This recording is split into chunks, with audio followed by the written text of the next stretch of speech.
Ayan guys, plastering. Division na namin ang plasteringan na yan. Oh. Ayan, yung plastering na yan. Yan, yan, tapos division guys. Dito yung toby guys, dito yung popo. Yan dito. Malaki ko to siya kaysa doon. Plaster manipis lang guys, pahit guys. Ayan oh. Ganun lang. Para lang hindi siya mabulok ang hollow blocks.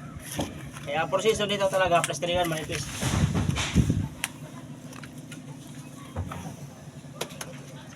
Ayan guys oh.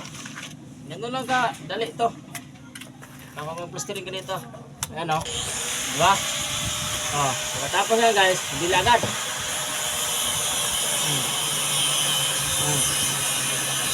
Yung mukanya, nabasa. Ganun naman siya kasimple. Madali lang siyang yan. Ganun lang, finish na yan. Ito na lang, nagkakapi. Basta matakpan lang yung hollow blocks, okay na yan. Yan ang ano niya, matakpan lang. Ano.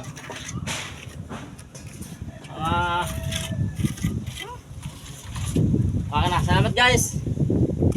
God bless.